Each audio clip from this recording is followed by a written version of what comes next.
Hello YouTube, welcome back to another video. So we're just going to be doing a few videos on the off-season wars and stuff like that. Just showing you exactly what it's like. Obviously, as everyone knows from my latest videos, I've moved to SSX now for a little while. And when I looked at this void fight, what was left on the map, because of I was at a party in the evening, this was all that was left on the map. And the fight that I wanted to use in Moleman was on defense. I forgot to change it up. So I decided to just go through and see if I could just power through this with Warlock. And you're going to see that actually Warlock gets a lot closer, completely unboosted, than what I actually thought he would. I think if Void didn't throw this special one, I wouldn't have had to have missed them few parries, and potentially I had the chance of getting the solo, but it didn't happen. So then I decide, oh, Void's on really low health. Let me just throw Cable at it. Why not? Like, if I'm going to use a level 1 revive, I may as well revive it with more than one person in the team if Cable dies. So we go in with Cable. The suicide, the fury damage, and yep, there you go. Probably a record.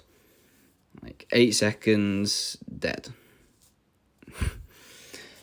Oh, this void is bull. So bull. Especially off season if you're running suicides, but again, sadly, there wasn't really much other options for me. Ghost was banned. And I can't really think of anyone else that would be crazy good with full suicides on. So you can see here I just run in with Warlock and finish the fight off. Then we're going to go into this mojo here. So the global is currently still active at this point. Obviously not planning on or not taking off suicides for this fight. So what this is going to do is it's going to help Apocalypse build some immunity to at least the bleeds.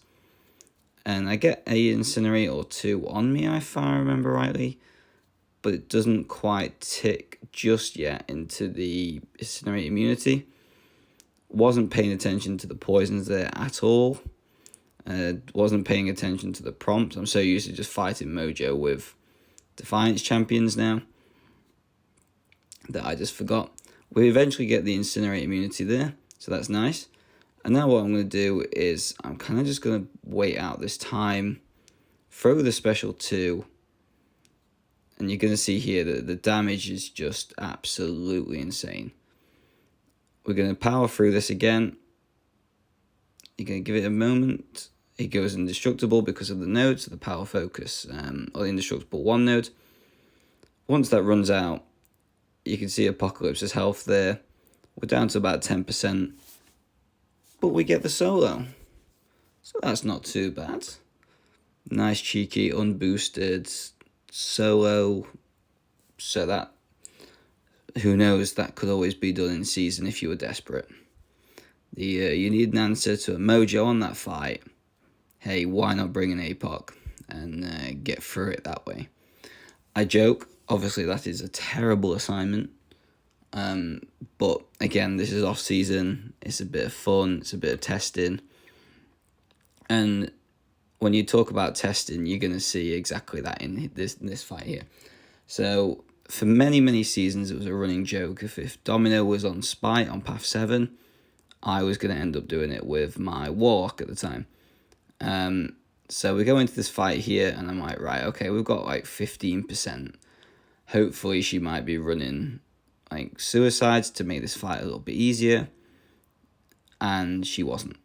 So now the plan of action is to do the normal if we can, get a special 2 trick, and just hope she plays ball. Obviously this one does have willpower on, so that is a little bit easier at least, but she's still crit failing. She's still making my parries not stick, and just doing domino type things. So you can see here, I'm just getting the infection back on. Yeah, she's reducing her health. I'm on 2%. Domino's dead. So somehow, with less than 10% health lost, we get the solo. So, it's a little bit close, I decide, screw it. Apoc's got 4k health. Let's see if we can solo this Mephisto too. Big ask. But that's what, again, it's the point of the off-season, to save items, to just use the one loyalty boost or the revive sort of thing, and just try and get through the fights. Again, this is just going to be sort of like a mock take and just a practice to see whether this can actually be done, because these defenders aren't going to change in season in terms of the damage output. They're going to be exactly the same as what they are now. So 100%, if you get the chance in off-season to try something new and to see if it's going to work, why not go for it? At least that way you know, right, okay, this now isn't possible at all. And that's just the way this goes. So you can see here at 6%, I decide to throw the special 2. Without his regen ability, he probably dies there. But sadly for me, even though playing this perfect, I end up dying to the suicide damage, and animations wise, Apocalypse just drops. So yeah, that's unfortunate. But any more health, if I'd even just put one potion in there, maybe I probably could have got that back. Or even the mutant power back boost or anything like that if you were going to do it. Because of the incinerate immunity and all that, this fight would have been very easy to cope with. And you're going to see here, I just go back in, absolutely nuke this Mephisto down. He's not really the toughest defender for the most part anymore. On certain nodes, he's a bit more of a nightmare. But this is just another off-season war video. I'll be doing a few more, and I'll try and join straight away, try and give more entertaining fights. But this was what was left. This is what I've done. And this is my first off-season war with SSX. So I really hope everybody enjoyed the video, and I'll catch you in the next one.